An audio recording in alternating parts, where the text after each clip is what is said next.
कि identification in fact disability के रूप में कब हुई, कब से इसकी शुरुआत हुई और उसका लीगल डॉक्यूमेंटेशन हमारे पास कब से हुआ स्टार्ट।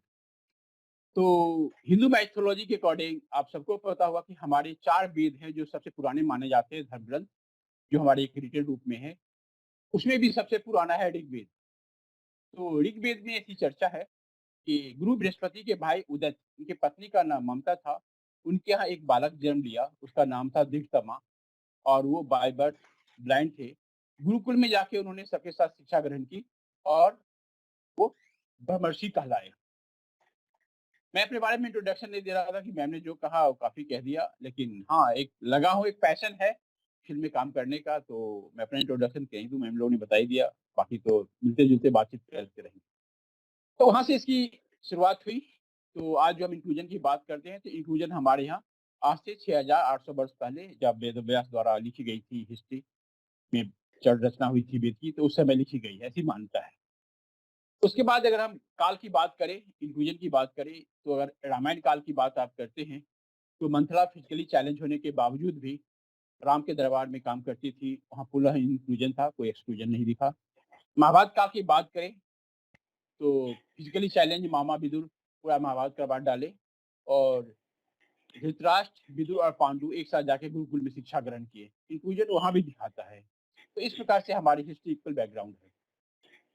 अब हम पिछले 10 सेंचुरी की बात करें, तो डिसेबिलिटी में काम कम ज़्यादा शुरू से होती रही है और हमारे यहाँ हिस्ट्री में अगर डिसेबिलिटी की रिहैबिलिटेशन और इंक्लूजन और वोकेशनल ट्रेनिंग की बात है, तो सबसे पहले इंडिया में हुई थी और वो भी आज नहीं, आपने मौर्य डायनेस्टी की बात सुनी थी, तो चाणक्य ने चंद्रगुप्त के राज्यकाल में जितने भी लोग डिसेबल थे, उनको उनके डिसेबिलिटी के अकॉर्डिंग जॉब दिया था और ज़्यादातर लोग स्पाई का काम, जासूस का काम किया करते थे। तो वहाँ से भी हमारा उसका पूर्ण रिहैबिलिटेशन का एक रिसोर्स मिलता है।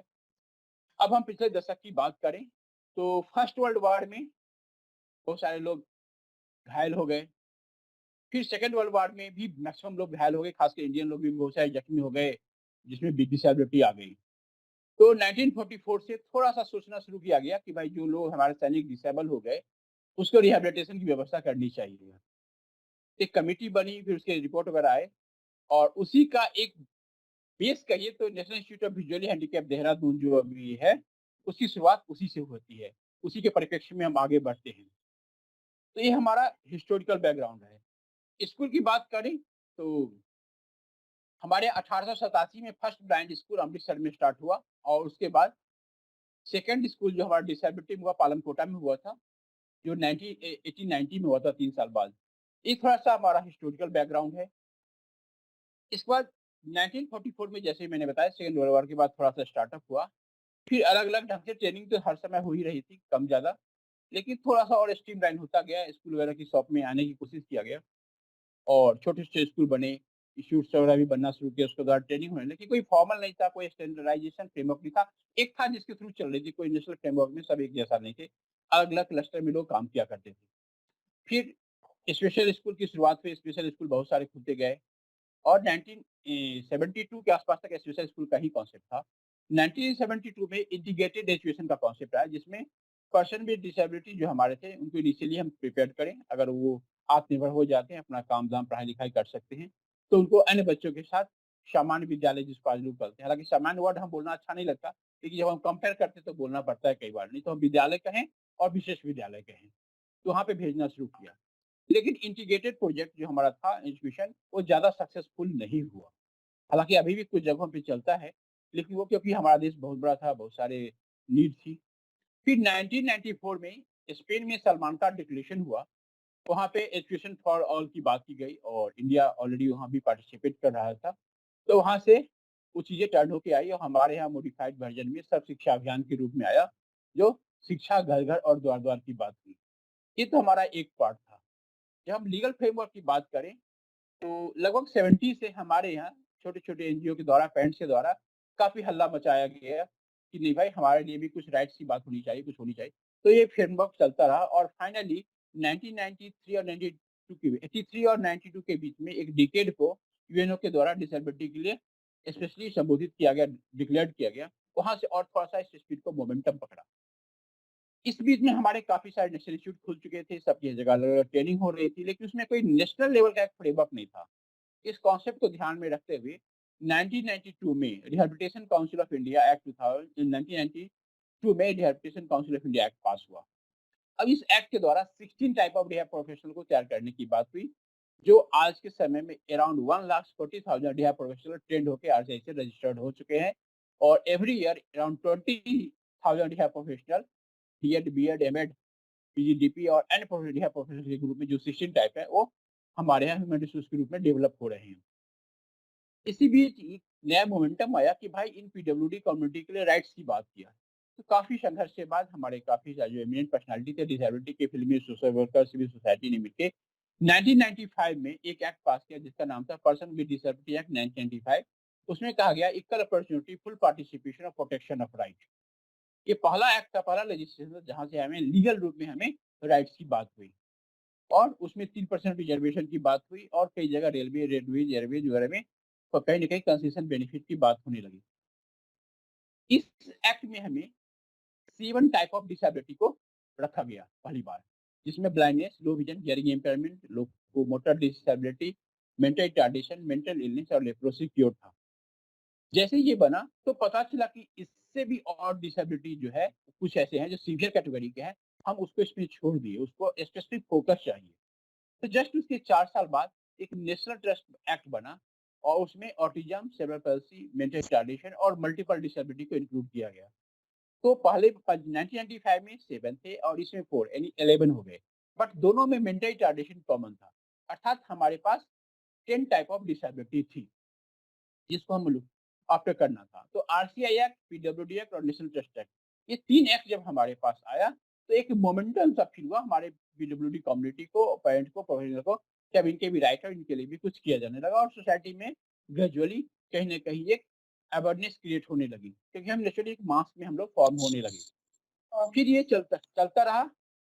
फिर एज अ पैरेलली एक ऐसा मोमेंटम स्टार्ट हुआ कि जो पर्सन विद डिसेबिलिटी कम्युनिटी है, हर देश की उसकी अलग-अलग पॉलिसी है, अलग-अलग सुविधाएँ हैं, तो क्यों नहीं एक इंटरनेशनल ऐसा ट्रीटी बने जो यूएन के द्वारा हो और वो सभी देश उसको माने। तो इसमें काफ़ी मंथन स्टार्ट हुई, फाइनली एक स्ट्रक्चर के रूप में 2006 में आया और उसमें सजेशन वगैरह माँगने के बाद, जैसा कि आप लोग जानते हैं, जब भी कोई पॉलिसी बनती है, तो बहुत सारे सजेशन, इनकॉर्पोरेट, रिकमेंडेशन करना पड़ता है, चेंजेज़ होते हैं। बट आफ्टर 1 ईयर 2007 में वो एक शेप में आया और यूनाइटेड नेशंस के द्वारा एक्सेप्ट किया गया और फर्स्ट डे ही उसको 81 कंट्री का साइन मिला। मतलब 81 कंट्री ने यूएनसीआरपीडी पे साइन किया कि हम इससे सहमत हैं और हम अपने यहाँ लागू करेंगे। ये बात हो गई। तो फाइनली 2007 में साइन हुआ और 30 मार्च को, और हमारे देश में भारत में 1 अक्टूबर को उसको पार्लियामेंट से भी रेटिफिकेशन कर दिया। साइन करना एक अलग बात है, यानी सहमत है। रेटिफिकेशन का मतलब होता है कि हम लागू करेंगे। जब हमने साइन कर दिया और रेटिफिकेशन हो गई, तब है कि यूएनसीआरपीडी में जो-जो नॉर्म्स हैं, उसके अकॉर्डिंग हमें अपने एक्ट में बदलाव करना होगा। तो ये एक मेजर चैलेंज है। जो तो हमारे एक्ट क्या थे? आरसीआई एक्ट तो प्रोफेशनल तैयार करने के लिए थे, लेकिन हमारे पास पीडब्ल्यूडी एक्ट थे जिसमें 7 प्रकार की डिसेबिलिटी थी और नेशनल ट्रस्ट एक्ट है जिसमें 4 प्रकार की डिसेबिलिटी। तो दोनों मिला के मैंने जैसा कि बताया कि 10 होते हैं। तो इस पे स्टार्टिंग हुआ काम 2008 से और बहुत सारी कमेटी बनती। इसी बीच 2011 में जनगणना हुआ, आप लोग सबने देखा होगा, हर साल 10 साल पे होती है और इस साल भी होना था, लेकिन कोविड के कारण हम लोग देख रहे हैं क्या होगा, गॉड नोज़। तो उसमें पहली बार ये पता चला कि ऑथराइज्ड वे में, लीगली वे में कितने पीडब्ल्यूडी कम्युनिटी हमारे जो जो है देश में, उसकी संख्या है। तो 2.68 करोड़ पर्सन विद डिसेबिलिटी हमारे देश में थे एज ए रिकॉर्ड, जिसको हम लोग बेस मान के अभी तक कोट करते हैं। हालाँकि इसकी संख्या काफ़ी बढ़ गई है, जिसको हम आगे डिस्कस करेंगे। लेकिन बेस में जब भी हम कहीं कोट करते हैं तो लीगली हमारे देश में 2.68 करोड़ पर्सन विद डिसेबिलिटी है, जो टोटल पॉपुलेशन का 2.21 है, 22%। तो इस प्रकार के हमारे यहाँ एक डिसेबिलिटी का डेटा भी आ गया, एक्ट भी आ गया और इसको लेके हमें एक स्ट्रेंथ मिला कि जिस देश में समझिए उस समय 2.68 करोड़ पॉपुलेशन है, यानी छोटे-छोटे कई देश है जिसकी पॉपुलेशन इतनी बड़ी नहीं है। फिर अब यूएनसीआरपीडी की बात क्या हुई, क्यों आई, तो यूएनसीआरपीडी आने के पीछे लॉजिक क्या था? तो उसके पीछे लॉजिक ये था कि अ, अभी तक डिसेबिलिटी को हम लोग एक डिसेबिलिटी के बारे में मानते हैं, यानी मेडिकल मॉडल के रूप में देखते थे। लेकिन यूएनसीआरपीडी कहता है कि मेडिकल मॉडल नहीं, हमें सोशल मॉडल को फोकस करना है। अब मेडिकल मॉडल में क्या होता है, मेडिकल मॉडल में अगर आप जनरली कॉमनली बात करें तो डिसेबिलिटी को एक कंडीशन मान लेते हैं कि डिसेबल हो गया, जबकि सोशल मॉडल में कहता है ये जो डिसेबिलिटी है ये इन्वायरमेंटल फैक्टर से है, ये रिस्ट्रिक्शन से, ये बैरियर से, अगर सारा इन्वायरमेंटल फैक्टर, सारा बैरियर, सारा रिस्ट्रिक्शन को हटा दिया जाए तो डिसेबिलिटी मिनिमाइज हो जाएगी। अब ये बात कैसे, तो मैं जस्ट एक एग्जांपल से आपसे शेयर करूंगा, क्योंकि सर टेक्निकल टाइप की है और हम लोग टीचर ट्रेनर है ना, तो बिना एग्जांपल दिए बर्दाश्त नहीं होती है समझाने के लिए, लगता है कि एक एग्जांपल दूंगा तो समझ में आएगी। अब मान लीजिए अभी जितने लोग स्क्रीन पे दिख रहे हैं, हम सभी लोग विजुअल हैं, मतलब हम लोग को आंखों से दिखाई देता है, यानी ब्लाइंड नहीं है। अगर रात के अंधेरे में एक-एक लाइट चली जाती है, तो उस समय हम लोग कुछ लिख पढ़ सकते हैं? नहीं लिख सकते। हम लोग क्या हो जाएँगे? डिसेबल हो जाएँगे। माने हमारी जो एबिलिटी है वो डिसेबल हो गया। फिर हम लोग क्या करते हैं? कोई हिलना मत। एक आदमी घर का उठेगा, अपने घर से मैं बदनाम मैम, अपने घर से बदनाम मैम, और धीरे से पहले मोबाइल सर्च करते हैं, मोबाइल किधर है? फिर क्या कहते हैं मोबाइल में लाइट है। पुराने ज़माने जब मोबाइल इतना एक्सेसिबल नहीं था तो हम लोग मंदिर अरे माचिस ढूँढते थे, कैंडल किधर है? तो जनरली या तो किचन में मिलेगा या मंदिर के पास मिलेगा। लेकिन at the same time blind person कहता है कि I am not disable, you are disable, because we can work day and night without light and you can't. हम लोग लाइट के अंधेरे में कुछ नहीं करते बिना लाइट का। और वो कहता है मैं तो इको फ्रेंडली हूँ, लाइट रहे ना रहे हम तो 24/7 काम कर सकते हैं। अर्थात लाइट का होना ना होना हमारे लिए एक बैरियर क्रिएट कर सकता है। Eight the same time blind person के लिए ऐसा कुछ नहीं है। तो डिसेबिलिटी में जो भी लिमिटेशन है, अब जो चौपाया बन के पीडब्ल्यूडी में हमारे लोकोमोटर वाले चलते हैं, अब माइनर सर्जरी करा के या कैलिपर क्रैचर दे देते हैं तो स्टैंड हो जाता है, स्टैंड होता है तो चलने लगता है। व्हीलचेयर देते हैं तो करता है, मोटराइज व्हीलचेयर देते हैं तो मोटरसाइकिल की चलाने लगता है, साइकिलर देते हैं तो हाथ से चलाता है, मोटराइज ट्राईसाइकिल है तो स्कूटर हमारी तरह चलाता है। तो हमने क्या किया, उनको उस बैरियर को खत्म किया। तो सोशल मॉडल में यूएनसीआरपीडी का फोकस था कि हम डिसेबिलिटी को एक बैरियर के रूप में देखते हैं और उसको अगर हम मिनिमाइज कर दें, सपोर्ट कर दें, तो आराम से वो हमारे आप की तरह काम करना शुरू करेगा। और हम जितने भी लोग हैं सब यूनिक अपने आप में क्रिएशन है। हम कभी भी दो लोगों के बीच में तुलना ना करें, क्योंकि हर की अपनी लिमिटेशन और स्ट्रेंथ है, तो हमें ऑलवेज स्ट्रेंथ को फोकस करनी चाहिए। थर्ड बात जो उनका था कि इम्फेसाइज ऑन इंक्लूजन, हमें इंक्लूजन के बारे में फोकस करने की आवश्यकता है। अगर हम इंक्लूजन को फोकस नहीं करेंगे तो हम जो एम्स एंड ऑब्जेक्टिव की बात करते हैं, वो कि सबके साथ सबका विकास होना चाहिए, तो वो चीजें नहीं हो पाएगी। कैसे? अगर किसी परिवार में एक हमारा बच्चा पीडब्ल्यूडी होता है, डिसेबिलिटी वाला होता है, तो परिवार में वो अकोमोडेट कर जाता है, परिवार के सारे लोग उसके अकॉर्डिंग अपने को एडजस्ट कर लेते हैं। तो फिर वही बच्चा अगर हमारे सोसाइटी में आता है तो क्या हम लोग क्यों नहीं एडजस्ट कर पाते? हमें भी थोड़ा सा एडजस्ट करना चाहिए। जब हम मेट्रो में चढ़ते हैं तो जैसे 4 गो पैसेंजर आता है, फिर हम लोग अपने को रीएडजस्ट करते हैं कि नहीं? तो लाइफ में सक्सेसफुल रहने के लिए रीएडजस्टमेंट का होना बहुत आवश्यक है। तो पीडब्ल्यूडी कम्युनिटी को इंक्लूजन के लिए सोसाइटी में थोड़ी सी रीएडजस्टमेंट की आवश्यकता है, तभी जाकर होगी। तो यूएनसीआरपीडी का ये 3 फोकस था कि मेडिकल मॉडल, सोशल मॉडल और इंक्लूजन को उन्होंने ढंग से बताया कि हमें रीएडजस्टमेंट करने की आवश्यकता है। अब उन्होंने अब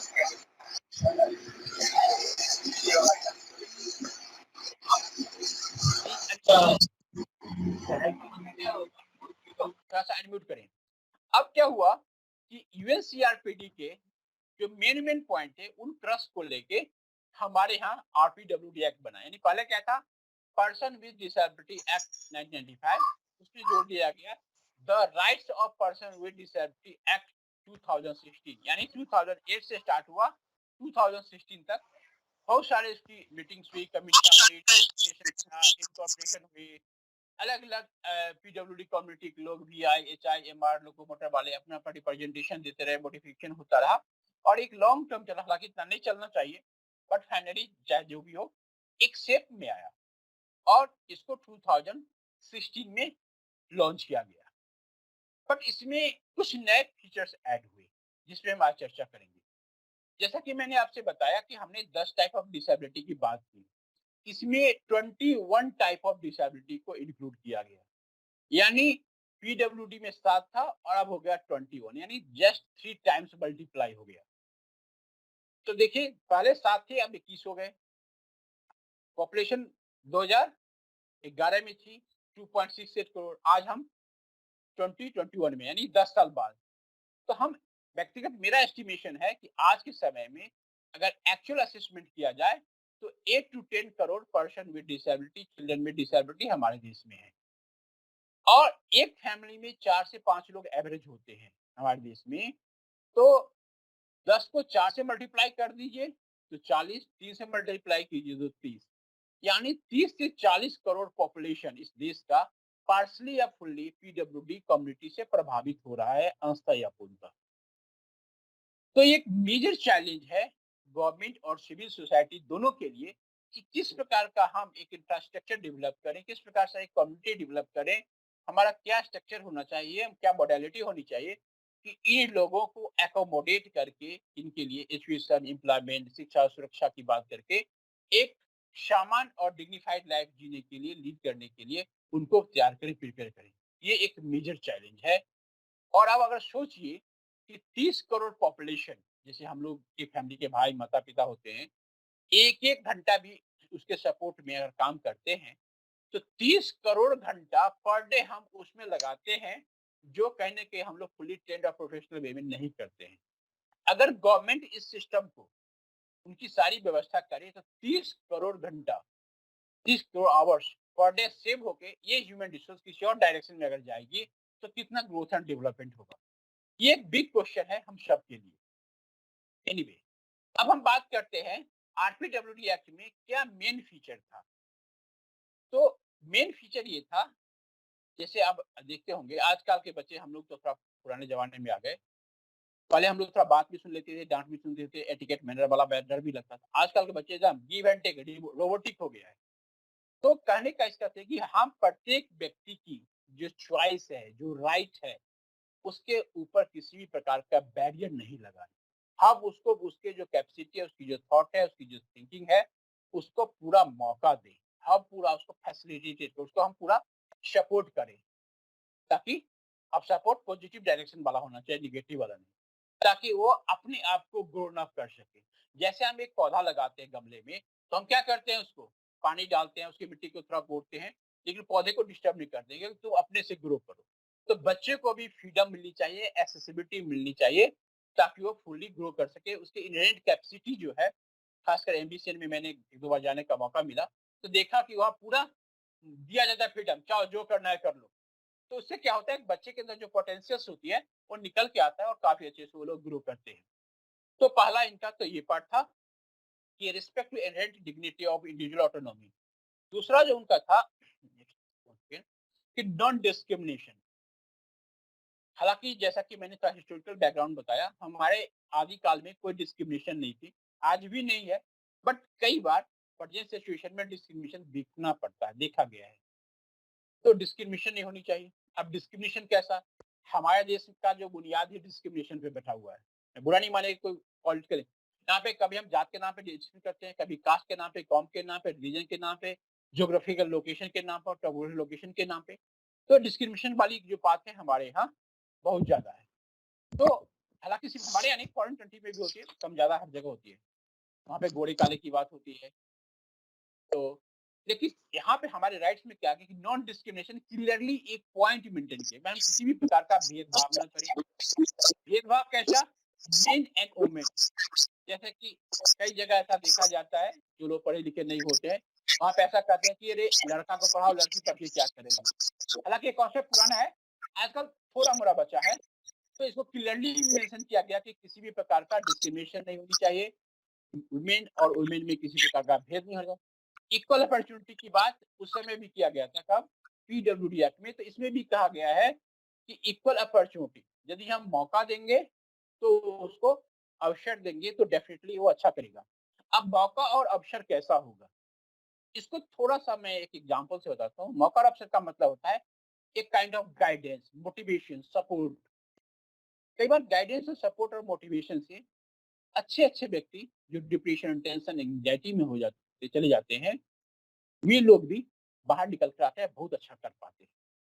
जैसे मैं एक एग्जांपल शेयर करूँ, जब मैं अपने previous office SC council for person disability में काम कर रहा था, तो हमारे जो सीईओ थे, उनके पास एक पेरेंट्स आए। हालाँकि हमारे जो सीईओ थे एयर इंडिया से बिलॉन्ग करते थे, तो वो पेरेंट्स जो थे वो भी एयर इंडिया से थे। तो कहीं न कहीं उनको पता चला होगा, फिर आए। उन्होंने बातें की, फिर वो मुझे बुला गया। एक्चुअली उनका एक ही बेटा था, 1 बेटा, 1 बेटी। बेटा फर्स्ट क्लास नॉर्मल हमारे आपकी तरह जैसे होते हैं। 12th पास किया, इंजीनियरिंग क्वालीफाई किया, पुणे में इंजीनियरिंग कर रहा था, फर्स्ट ईयर कंप्लीट किया, सेकंड ईयर में वो पढ़ रहा था। और आपको आश्चर्य लगेगा कि लड़का मॉर्निंग में उठा, ब्रेकफास्ट किया, फर्स्ट क्लास ज्वाइन किया, ब्रेकफास्ट करने गया, ब्रेकफास्ट करके फिर सेकंड क्लास प्रैक्टिकल में जाता है, और टेबल पे जब लाइन ड्रॉ करता है तो उसको कुछ भी दिखाई नहीं देता है। वो बार-बार लाइन ड्रॉ कर रहा है, उसको दिख रहा है कि लाइन ही नहीं ड्रॉ हो रहा है। अब ऐसी सिचुएशन में वो अपने दोस्त को बोला, यार देख ना, पता नहीं क्या लाइन ही ड्रॉ नहीं हो रहा था। दोस्त जब आया, उसका जो भी कलीग रहा होगा, तो बोला कि यार पूरे पेपर खराब कर दिए, बोला लाइन ही ड्रॉ रहा है। बोला यार मुझे तो दिख नहीं रहा। फिर उसने दूसरा पेपर दिया ड्रॉ, अब दिखा? बोला नहीं यार। दोस्त को डाउट हो गया कि इसको आँखों में कोई प्रॉब्लम है। फिर उसको वो डॉक्टर के पास लेके गया। जानते हैं इंजीनियरिंग कॉलेज में 2 सब बच्चे होते हैं। उसका पता चला कि इसके दोनों आँखों की रोशनी बिल्कुल चली गई। माने जैसे बल्ब फ्यूज़ हो जाता है, लाइट गायब। आप इमेजिन कर सकते हैं कि ऐसा कैसे हो सकता है? 10 मिनट पहले तक ठीक है, लंच ब्रेकफ़ास्ट सब सॉरी ब्रेकफ़ास्ट फर्स्ट किया, उसमें कोई दिक्कत नहीं, क्लास किया तब तक कोई दिक्कत नहीं, आया तो उसके उसके आँखों में रेटिनाइटिस पिगमेंटोसा था, जो हालाँकि वो इतना जल्दी होता नहीं, बट ये अपने आप में यूनिक केस है, हो गया। अब एक लड़का जो फर्स्ट ईयर में इंजीनियरिंग कर रहा हो, उसको आँखों की रोशनी दोनों चला जाए, तो क्या हाल होगा आप सोच सकते हैं।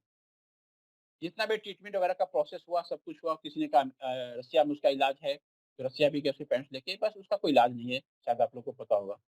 फिर ये तो हुआ मेडिकल पार्ट, दूसरा पार्ट अब धर्म वाला, पूजा, हवन, नवरात्र, जगराता, चौकी जितना भी होता है, माता की चौकी फलाना-चिलाना, जितना जो पेरेंट्स लोग हैं, पेरेंट्स सब कुछ कर रहे हैं, लेकिन इसका कुछ नहीं हुआ। लड़का फ्रस्ट्रेटेड हो गया बहुत ज़्यादा, समहाउ किसी ढंग से वो लोग कोशिश कर रहे थे, तो दिल्ली यूनिवर्सिटी में वो क्रॉस-पढ़ने से ग्रेजुएशन में एडमिशन लिया, रोशनी गायब, और किसी से मिलना बंद कर दिया। कि देखने में वो दिख नहीं रहा है कि वो ब्लाइंड है, आँख वैसी नॉर्मल है, रोशनी गायब है। तो ये सिचुएशन थी, तो ये चल रहा था, फाइनल ईयर ग्रेजुएशन में था, लेकिन वो बहुत ही डिप्रेशन और फ्रस्ट्रेशन में था। किसी से मिलना नहीं, बात नहीं करना, कुछ नहीं।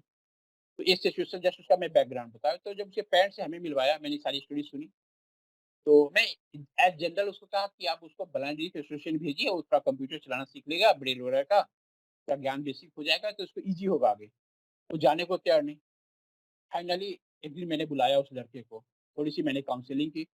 मैंने बोला देख यार, सिंपल बात, तेरी आँख की रोशनी अभी गई है, हम लोग का 20 साल बाद जाएगा, बुढ़ापे में हम दोनों एक ही कैटेगरी में होंगे। तो टेंशन क्या, किसी का बाद में जाता है, किसी का पहले। तुम्हारा चला गया, तो तुम्हें तो जवानी में चला गया, तो डिपेंडेंट हो जाएगा, बुढ़ापे में तो हम लोग का घुटना भी खराब, कान भी खराब, आँख भी खराब, मल्टीपल में आ जाएँगे।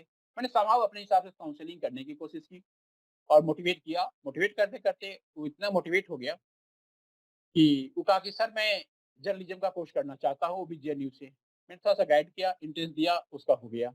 1 ईयर वो मास्टर्स किया। फिर बोला कि इंटरनेशनल स्टडी में हम मास्टर्स करना चाहते हैं। जेएनयू का एंट्रेंस दिया, रिटन क्वालीफाई कर गया, तो अभी जेएनयू से मास्टर्स कर रहा है। फिर मैंने उसको मोटिवेट किया, यार तू इतना इंटेलिजेंट है, तू तो यूपीएससी क्वालीफाई कर सकता है।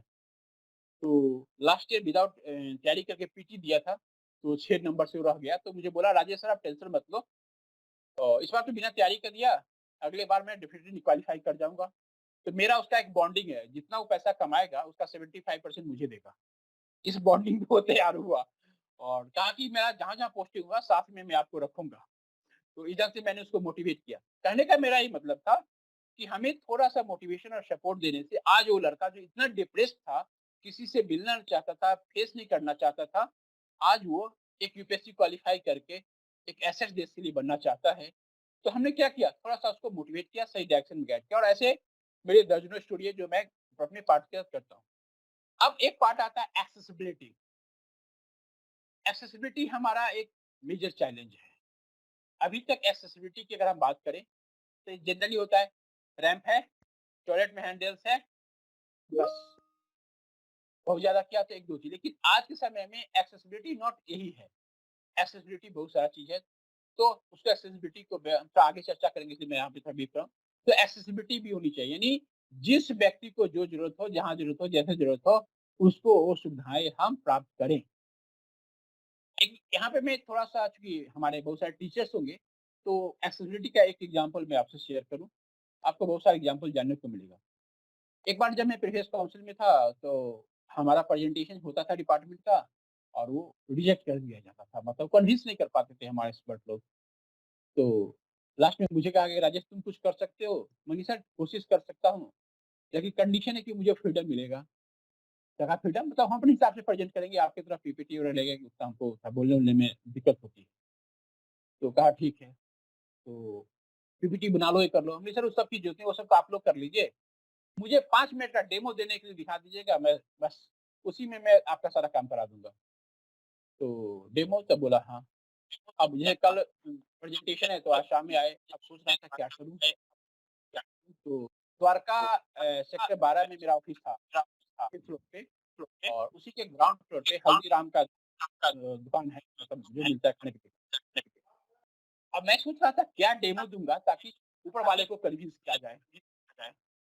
तो मैं मॉर्निंग में निकला ऑफिस से, फिर बैक आया। मैं अपने किचन में देखा क्या-क्या है। एक सबसे बड़ा वाला कप जो मग टाइप का होता है, फिर एक छोटा वाला कप जिसका बॉटम ऊपर की तरह ही जितना होता है। एक जो ऑफिशियल कप होता है गोल्डन नेक वाला जिसमें बॉटम छोटा होता है। इसी प्रकार से 3-4 वैरायटी का कप ले लिया, जो घर में था। नीचे हल्दीराम से गया, उससे 2 स्ट्रॉ माँग लिया। हम यार लस्सी पीने वाला 2 स्ट्रॉ दो। सर क्या करेंगे हम, बहुत इम्पोर्टेंट काम है, तुम जल्दी दो। जान-पहचान हो गई थी इसलिए हम लोग खाने-वाने जाते थे। लेके पहुँच के झोरा में, जैसे बाबा जी नहीं होता है अपना झोरा में लेके टनमन-टनमन कप सब रखे थे तो आवाज़ होती थी। तो बॉस पूछते थे इसमें क्या? हमने कहा, "ये जादू की पोटली है।" तो बॉस को विश्वास नहीं हुआ कि जाके पता नहीं क्या कर डाले, क्या पहले पोटली दिखाओ। तो लेके आए, एक-एक करके कप निकालना शुरू किए, तो कहते व्हाट नॉनसेंस! हमने ना sir there is no nonsense, ये फुल ऑफ सेंस।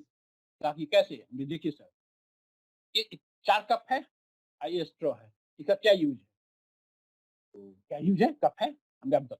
अगर आपको कहा जाए कि आपके पास एक मल्टीपल डिसेबिलिटी का ग्रुप है और उसको चाय सर्व करना है, एक एक्टिविटी हम लेते हैं। तो जो हमारा सेरेब्रल पल्सी वाला होगा, उसका हाथ ऐसे-ऐसे काँपता है। दिख रहा है ना मेरा हाथ आप लोग को? तो उसको ये बड़ा मग्गा वाला कप देंगे कि वो ऐसे-ऐसे करते हुए भी वो बड़ा-सा उसका हैंडल होता है, उसमें 3 उंगली डाल के अपने खींच के पी लेगा। हियरिंग इम्पेयरमेंट वाला होगा, उसको दिखाई दे रहा है, बोल नहीं पा रहा है।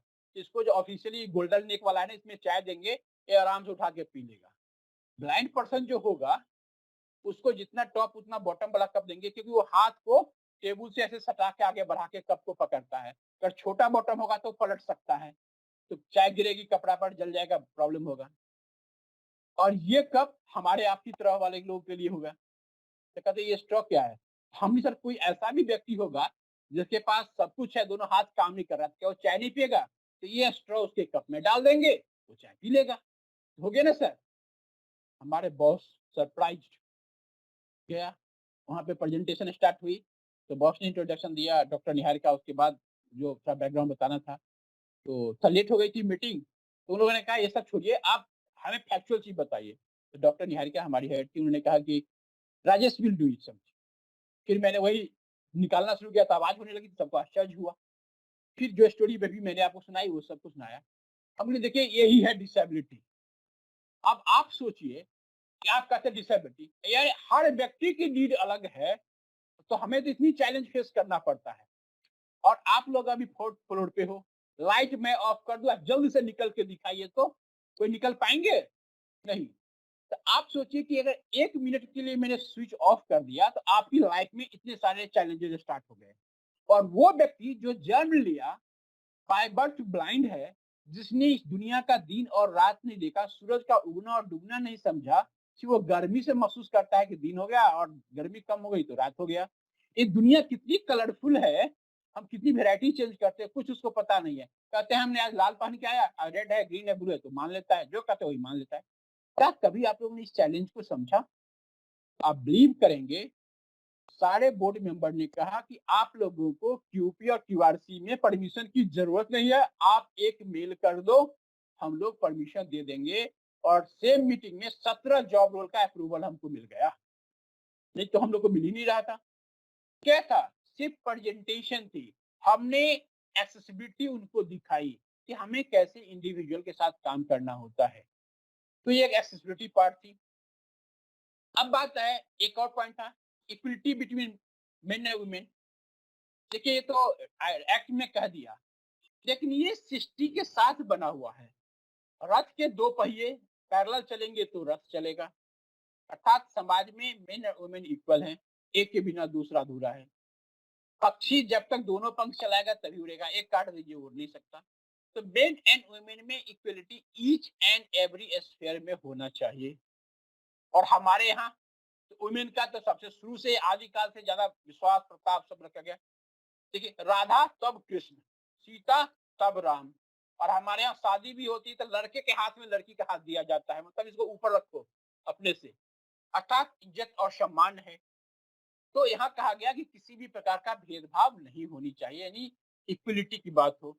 और जहां जहां हमने मौका दिया, वुमेन को एम्पावर्ड किया, डेफिनेटली उन्होंने प्रूफ करके दिखाया और प्रायः अच्छा दिखाया। इवन एक व्हाट्सएप में मैसेज आ रहा था अभी कोरोना काल में कि जहां जहां पे वुमेन हेड है वहां पे कोरोना कम हुआ है, मेल वाले में ज्यादा हुआ है। हालांकि ये जोक था, तो आप लोग इतने एम्पावर्ड हैं जो हमारे वुमेन कम्युनिटी है, तो वो बातें थी।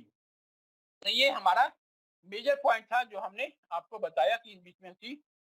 और लास्ट था कि इवॉल्विंग कैपेसिटी, जिसके अंदर जो पोटेंशियल है उसको प्रमोट करना चाहिए। तो उसके भी कई सारे एग्जांपल्स हैं जो हम लोगों ने प्रमोट किया। हालांकि यहाँ टाइम थोड़ा कम हो जाएगा। Let's try. अब हम बात करते हैं कि क्या क्या नया आया एक्ट में। तो लोकोमोटर डिसेबिलिटी आपको पता है कि बाय बर्थ होता है, जहाँ पे जिसमें कॉन्जेनाइटल्स जो हो या बाय एक्सीडेंट। एक चीज मैं आपको यहाँ क्लियर कर दूं, आज के समय में मेडिकल साइंस इतना डेवलप हो गई है कि जितनी डिसेबिलिटी बाय बर्थ नहीं होती है, उससे ज्यादा डिसेबिलिटी इन्वायरमेंटल फैक्टर से हो रही, चाहे रोड एक्सीडेंट हो, रेलवे एक्सीडेंट हो, अर्थक्वेक, भूकंप और अन्य कारणों से होता है। यानी इन्वायरमेंटल फैक्टर से डिसेबिलिटी की संख्या ज्यादा होती जा रही है, ना कि बायोलॉजिकल फैक्टर जो जन्म से हो रही है। ये एक मेजर चैलेंजेस है। तो ऑर्थोपेडिक हैंडीकैप आप लोग कॉमन है।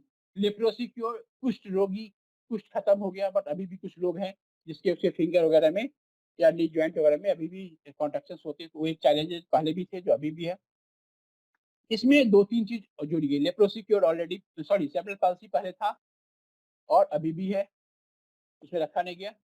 नया तीन चीज जो लोकोमोटर कैटेगरी में आया वो अच्छा है। एक है ड्वार्फिज्म, बौनापन, जिसकी हाइट 4 फीट 10 इंच होगा, वो ड्वार्फिज्म में कैटेगरी होगा। बट यहाँ एक बड़ा कंफ्यूजन है जो आप प्रोफेशनल को जानना जरूरी है।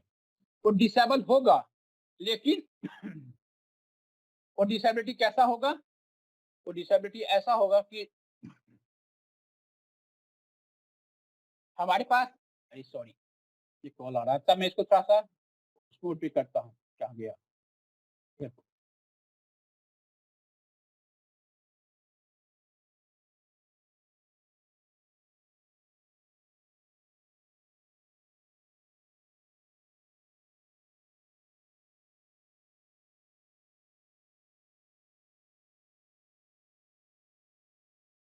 सर आपकी साउंड नहीं आ रही सर। और अब आ रही है? हेलो, यस सर, आवाज यस आ रही सर। है? ओके। हाँ तो जी, हाँ जी ड्वार्फिज्म सर, अब आ ड्वार्फिज्म रही है। की ड्वार्फिज्म की हम बात कर रहे थे। तो ड्वार्फिज्म में 4 फीट 10 इंच की तो बात कर रहे हैं, बट 4 फीट 10 इंच से वो डिसेबल है। बट हम बात करते हैं जब डिसेबिलिटी की, तो हमारा सेंस सीधे होता है तो बेनिफिट क्या है। तो जब तक 40% डिसेबिलिटी नहीं होगा एंड एबव 40 एंड एबव, तब तक उसको हम लोग बेनिफिट नहीं दे सकते। तो जैसे 4 फीट 10 इंच से 4 फीट 9 8 7 6 करेंगे, वैसे वैसे उसकी परसेंटेज ऑफ डिसेबिलिटी बढ़ती जाती है। अर्थात जो सिर्फ 4 फीट का है उसकी डिसेबिलिटी 40% है। फिर 4 फीट से थोड़ा सा नीचे आने लगेंगे तो डिसेबिलिटी का परसेंटेज वैसे ही इंक्रीज करता जाएगा। एक ड्वार्फिज्म आया। दूसरा, मस्कुलर डिस्ट्रॉफी का नाम आप लोगों ने सुना होगा, जो प्रोग्रेसिव डिजीज है। इसमें प्राय बच्चे 18-20 साल की एज में मोस्टली बच्चों की डेथ हो जाती है। हालांकि 2-3 लोग हैं जो अभी 35-36 साल की एज तक सर्वाइव कर रहे हैं और जिसकी परसेंटेज कम होती है उनकी बॉडी में, और थेरेपी वगैरह कंटिन्यूअसली चलता रहता है तो उसका लॉन्ग लाइफ उनकी हो जाती है।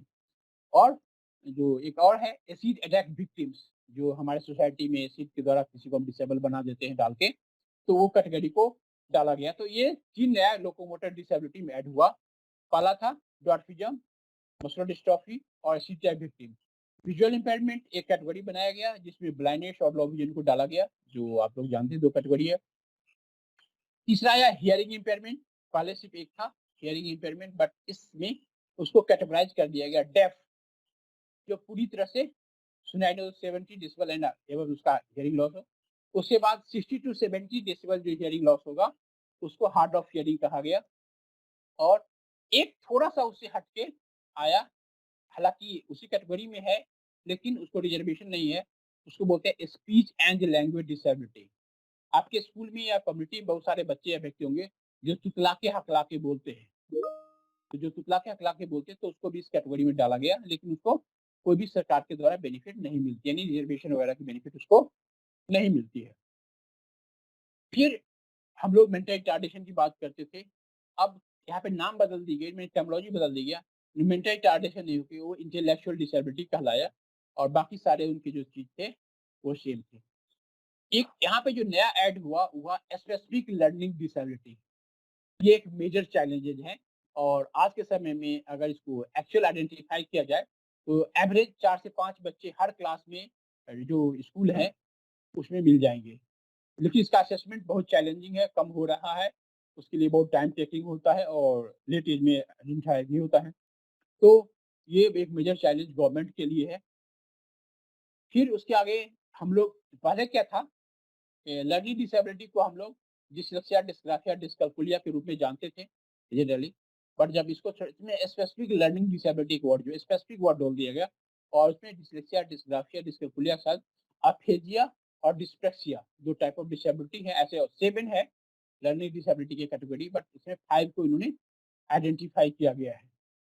तो ये 5 डिसेबिलिटी को ऐड किया गया। डेफिनिटली ऐसे बच्चे बड़ी चैलेंजिंग थे और हम लोग प्रायः जिनको पता नहीं होता है, सोचता है बच्चा ध्यान नहीं देता, पढ़ता नहीं है, मार्क्स ड्रॉप हो रहा है, कि स्कूल में काम नहीं करता, बट कोई नहीं कोई उसकी कॉग्निशन प्रॉब्लम होती है जिस कारण ये हमारे स्पेसिफिक लर्निंग डिसेबिलिटी वाले आ जाते हैं।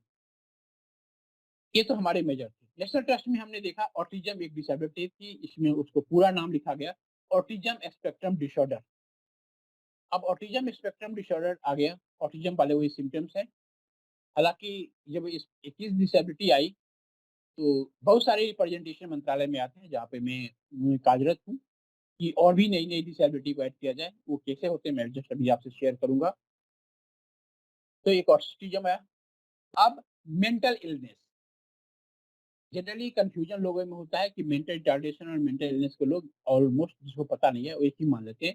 क्योंकि आपको पता है कि मेंटल इलनेस बाद में अकॉर्ड होता है, कोई सिचुएशन एनवायरनमेंट उस प्रकार से होता है, मेंटल स्ट्रेस, डिप्रेस कोई या ऐसी घटना घटती है उसके कारण। तो ये क्यूरेबल है आफ्टर लॉन्ग टर्म या कई बार नहीं भी होती है। तो उसको भी एक सेपरेट कैटेगरी पे रखा गया मेंटल इलनेस को, ताकि सॉरी उसको रिहैबिलिटेट और किया जाए। और इसके लिए एक मेंटल इलनेस के लिए एक अलग से हमारा नेशनल इंस्टीट्यूट इस बार सीहोर एमपी में बना है। और किरण हेल्पलाइन उसका नंबर है, तो किसी को इस प्रकार की सपोर्ट हो, वो नंबर हम इसमें सॉरी अभी शेयर नहीं कर पाए हैं, याद भी मुझे नहीं है, बट वो किरण हेल्पलाइन काफ़ी है जहाँ से आपको काउंसलिंग और अदर सपोर्ट सर्विसेज मिलती है। इसके अलावा जो अलग है वो है न्यूरोलॉजिकल डिसऑर्डर को रुका गया, मल्टीपल स्क्लेरोसिस। ये एक डिसेबिलिटी होती है, इनफैक्ट वो हमारे स्कूलिंग सिस्टम में नहीं आता है, तो उसको रखा गया क्योंकि इन लोगों को इसलिए रखा गया, पूछा गया कि आपको क्यों रखा गया। और पार्किंसन, पार्किंसन का मतलब होता है कि जनरली 50, 55, 50, 60 की एज में टेंशन से भी थोड़ा होता है, हाथों में कंपन होने लगता है। और आप ब्लैक मूवी अगर आप लोगों ने देखा होगा तो अमिताभ बच्चन का जो लास्ट स्टेज हो जाता है जहाँ पे वो कमर झुका हुआ छड़ी लेके घूमता हुआ होता है, तो वो कैटेगरी आ जाती है। और कल रात को ही एक मैसेज हमारे पास आया, हमारी कलीग्स जो हमारे साथ काम करती है वो मुंबई गई थी, उसके पापा का कुछ तबीयत खराब था काफी दिनों से, फाइनली जब डायग्नोसिस हुआ तो पार्किंसंस निकल के आया कि उसका ये सिम्टम्स है। तो बड़ा टेंस हो गई थी, फिर हम लोग उसको जस्ट काउंसलिंग कर रहे हैं। तो ये 2 कैटेगरी को इसलिए डाला गया कि ताकि सरकार के द्वारा इनको बेनिफिट मिलेंगे। बेनिफिट क्या होगा? पेंशन मिलेगी, आने-जाने की सुविधाओं में रिजर्वेशन मिलता है, रिजर्वेशन में उनको कहीं न कहीं कंसेशन मिलती है, स्कॉट्स मिलता है, उसको भी कंसेशन मिलती है। तो ये 2 न्यूरोलॉजिकल कंडीशंस में इसको लगाया गया। इसके साथ ही ब्लड डिसऑर्डर, 3 प्रकार के जो ब्लड डिसऑर्डर हैं, उसको भी इस कैटेगरी में डाला गया। जैसे पहला था हेमोफीलिया, और हेमोफीलिया एक काइंड ऑफ ब्लड डिसऑर्डर है जिसमें क्या होता है, ये प्रायः मेल में होता है और बट फीमेल के द्वारा ट्रांसमिशन होती है और ये जेनेटिक है। इसमें क्या होता है कि कहीं पे कट गया, जैसे सुई लग गई, चुभ गया, कट गया, तो ब्लड क्लॉट ही नहीं होता है। बड़ी मुश्किल से हम लोग कटता है, थोड़ी देर के लिए ऐसे दबा दिया, बस ब्लड ठीक हो गया। इसका अगर कटेगा तो ब्लड रुकता है नहीं, तो इसका ट्रीटमेंट वगैरह भी करवाना, इसको इंजेक्ट करना भी बड़ा ही, अगर पता चल जाता है इसको हेमोफीलिया है, तो डॉक्टर को बहुत प्रिकॉशन लेनी होती है, तो इसका डायग्नोसिस भी बड़ा टफ होता है इसको। तो इसका अगर डिसेबिलिटी सर्टिफिकेट बनेगा, वो तभी बनेगा जब इसके ब्लड को चेक किया जाएगा। अब ब्लड चेक करने में इंजेक्ट करना होगा तो फिर ब्लड कौन रुकेगा? तो इसको डिसेबिलिटी सर्टिफिकेट बनाने के समय में प्राय मेडिकल टीम बोलती है कि आपका कोई हिस्ट्री इस प्रकार का है, तो आप दे दीजिए, तो उसको बेस मान के हम कर लेंगे। तो एक मेजर चैलेंज हमारे लिए है। देन थैलेसीमिया, इसमें भी हीमोग्लोबिन की प्रॉब्लम होती है, आपको पता होगा। इसमें क्या होता है कि टाइम टू टाइम उनको हीमोग्लोबिन के कारण ब्लड को चढ़ाना पड़ता है, चेंज करना पड़ता है, तो ये भी है। और इसी का एक टाइप होता है सिकल सेल। जैसे मान लो एक ब्लड है, वो गोल शेप में ड्रॉप है, तो ड्रॉप नहीं बन के वो सिकल की तरह ऐसे बन जाता है, हाशिए की तरह। तो ये भी एक चैलेंजेस है हमारे। तो इन 3 डिसऑर्डर को उसमें रखा गया। इसके बाद लास्ट था multiple disability. Multiple disability means इसमें से जितना भी जो हम 21 डिसेबिलिटी बताए, कोई भी 2 डिसेबिलिटी अगर मिल गया, more than 1 disability comes under category of multiple disability. For example deaf blind, यानी वह व्यक्ति जो सुन भी नहीं सकता है और बोल भी नहीं सकता है, तो वो deaf blind. But deaf blind it does not means कि पूरी तरह से वो ब्लाइंड होगा और पूरी तरह से वो डेफ होगा। ऐसा भी हो सकता है कि थोड़ा सुनने में दिक्कत हो, थोड़ा देखने में दिक्कत हो, अर्थात लो विजन होगा प्लस माइल्ड हियरिंग लॉस होगा। या कुछ व्यक्ति ऐसा होगा जिसको पैर से प्रॉब्लम हो, आँख से कम दिखाई दे रहा हो, पैन से प्रॉब्लम हो, कान से कम सुनाई पड़ रहा हो। तो ऐसे भी मल्टीपल डिसेबिलिटी के कैटेगरी में आते हैं। अब हम आरपीडब्ल्यूडी एक्ट में जो टर्मिनोलॉजी तो ऐसे भी पहले यूज़ होते थे, लेकिन कुछ नया टर्मिनोलॉजी है उसको बताते हैं कि क्या-क्या है। हालाँकि ये वर्ड सिंपल है, आप लोग ने सुना है, ऐसा कुछ नया नहीं है। बट इसमें उसको किस फॉर्म में लाया है? कम्युनिकेशन। कम्युनिकेशन का मतलब है कि एनी मोड ऑफ कम्युनिकेशन, किसी भी प्रकार का जो कम्युनिकेशन होगा, आरपीडब्ल्यू एक्ट में इस टर्मिनोलॉजी को ऐसे दिया गया, कोई भी प्रकार का हो, चाहे आई कॉन्टैक्ट हो, फेशियल हो, बॉडी लैंग्वेज से हो, लिप रीडिंग से हो, या जो भी रेडियो, टीवी, मोबाइल, किसी एनी काइंड ऑफ कम्युनिकेशन हो, तो कम्युनिकेशन के फॉर्म में आया। एक आता है, एक टर्मिनोलॉजी यूज़ की गई, हाई सपोर्ट। अब हाई सपोर्ट का मतलब ही होता है, सुनने में ही लगता है कि बहुत ज़्यादा सपोर्ट, यानी कुछ ऐसे बच्चे या व्यक्ति होते हैं जिनको बहुत ही इंटेंसिव सपोर्ट की आवश्यकता होती है। तो वो उसको इसमें डिफाइन किया कि हाई सपोर्ट नीड्स वाले भी कुछ व्यक्ति या बच्चे होते हैं। खासकर जो इंटेलेक्चुअल डिसेबिलिटी का जो सीवियर या प्रोफाउंड कैटेगरी होता है, वो हाई सपोर्ट नीड का होता है। सेरेब्रल पाल्सी का क्वाड्रिप्लीजिया अगर होगा, तो हाई सपोर्ट नीड में आ जाता है। लेकिन अगर उनको पूरी तरह से सपोर्ट दिया जाए, उसको प्रमोट किया, अब जैसे क्वाड्रिप्लीजिया है तो चारों हाथ-पैर काम नहीं करेंगे, तो उनको हर चीज़ के लिए एक असिस्टेंट की ज़रूरत होगी। लेकिन ऐसे व्यक्ति ब्रेन वाइज़ बहुत इंटेलिजेंट होते हैं। जैसे हमारे एक संजीव सचदेवा थे, 2 ढाई साल पहले उनकी डेथ हो गई, नहीं ज़्यादा हो गया, 58 इयर्स में। वो पार्लियामेंट में डायरेक्टर पोस्ट पे थे और हमारी मुलाकात उनसे कई बार हुई थी। हाथ-पैर दोनों काम नहीं करता था, बट ब्रेन वाइज़ काफ़ी शार्प थे और डायरेक्टर पोस्ट पे रहते उनकी डेथ हुई।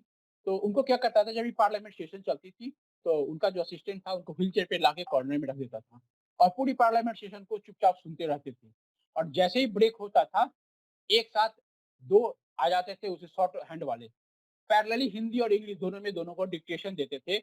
और जब तक पार्लियामेंट सेशन फिर से आता, जैसे लंच ब्रेक है, टी ब्रेक वगैरह है, तब तक पूरा टाइप करके लिख के और सारे टेबल पे पहुँचा देते थे। यानी ब्रेन में उनका पूरा ऑटो रिकॉर्ड हिंदी उतना ही अच्छा जितना उनका इंग्लिश था। लेकिन बाकी कुछ नहीं, उनको सिगरेट भी पीना होता था तो उनको सपोर्ट की ज़रूरत पड़ती थी। जैसे हमने एक बार दिल्ली हाट में उनको बुलाया, तो बोलता राजेश भाई डर लगता है, बट एक बात बोलूँ तो क्या, मुझे सिगरेट पीना है। मुझे नहीं पता था कि ये सिगरेट पीते हैं। अब मैं सोचा कि मैं क्या करूँ? तो प्लीज़ तुम परमिशन दे दो। मैं देखा कि स्टेज के पीछे ले गया उनका असिस्टेंट, मैंने सिगरेट भी पी रहा है तो पकड़ वही रहा है, लेकिन ये सिगरेट पी रहे हैं जस्ट इनको। तो कहने का सेंस कि ऐसे लोग को हम यदि प्रमोट करते हैं तो इस लेवल पे वो पहुँच जाते हैं। तो हाई सपोर्ट नीड की बात हमारे की गई है। इसके बाद है इन्फॉर्मेशन एंड कम्युनिकेशन टेक्नोलॉजी। आज हम जो बात कर रहे हैं, वेबिनार कर रहे हैं, जितनी भी प्रकार की इन्फॉर्मेशन और कम्युनिकेशन टेक्नोलॉजी है, वो सारे इन लोगों के लिए एक्सेसिबल हो, ये स्पेशली करके इसमें डाला गया है। चाहे इलेक्ट्रॉनिक्स हो, प्रिंट हो, मीडिया, जिस मीडिया के थ्रू उनको मिले, वो सारी चीज़ों को उनको किया गया। मैं जानबूझ के सब वर्ड इसलिए यूज़ कर रहा हूँ, ताकि आप लोगों को जनरली आजकल लोग बोलते हैं, खासकर फ्लावरी लैंग्वेज मिला के, तो आपको कई बार अटपटा सा लगता है, कम्युनिकेशन था उसमें खास क्या है? तो खास एक्ट में जोड़ दिया है, तो ये चीज़ आती है। अब एक है, अभी तक हमने डिसेबिलिटी की बात की, पर्सन विद डिसेबिलिटी की बात की। बस इस एक्ट में इसको एक डिफाइन किया गया है, पर्सन विद बेंचमार्क डिसेबिलिटी। अगर कोई व्यक्ति डिसेबल है, इवन उसकी डिसेबिलिटी 39, 38 1 से लेके 39% तक है, तब भी वह डिसेबिलिटी है, बट वो बेंचमार्क डिसेबिलिटी नहीं है। बेंचमार्क डिसेबिलिटी मीन्स व्यक्ति का 40 and above percentage of disability है, तो बेंचमार्क डिसेबिलिटी कहलाता है और उसको सरकार के द्वारा सारी सुविधाएं प्राप्त होगी। इवन 39 वाले को भी सुविधा नहीं होगी। 39 वाला जो है वो पर्सन विद डिसेबिलिटी है, ऑल्दो पर्सन विद डिसेबिलिटी सारे हैं, but benchmark person with benchmark disability की बात अगर की जाएगी, इट मीन्स कि 40 and above percentage of disability उस व्यक्ति का है। तो ये टर्मिनोलॉजी आजकल हर जगह यूज होता है, तो आप लोग भी ध्यान रखें। Person with benchmark disability means 40 and above percentage उसका होना चाहिए, तो पर्सन विद बेंचमार्क डिसेबिलिटी के कैटेगरी में आता है। अब एक है रीजनेबल एकोमोडेशन। ये लैंग्वेज भी काफी आपने सुना होगा, आजकल यूज होते हैं। रीजनेबल एकोमोडेशन से आप लोग बहुत भली भांति परिचित है, करने एक्टिविटी में फिजिकली बेशक यूज में ना हो। आप माता भगवती चड्डा में बच्चे के अकॉर्डिंग, उसके नीड के अकॉर्डिंग जितना modification, accommodation, substitution, duplication, omission करते हैं, जिससे कि बच्चे को किसी भी प्रकार का डिस्कम्फर्ट ना हो, कंफर्ट जोन हो, वो सारी एक्सेसिबिलिटी उसको प्रोवाइड करना रीजनेबल एकोमोडेशन। जैसे मैंने कप का एग्जांपल दिया, वो एक रीजनेबल एकोमोडेशन है। भाई अब हाथ काम नहीं कर रहा है, तो उसकी व्यवस्था तो हम करेंगे। अब जैसे एक है, नाम मैं मिस कर रहा हूँ, गुड़गांव में उनका ऑर्गेनाइजेशन है, नाम याद आ जाएगा बता दूंगा।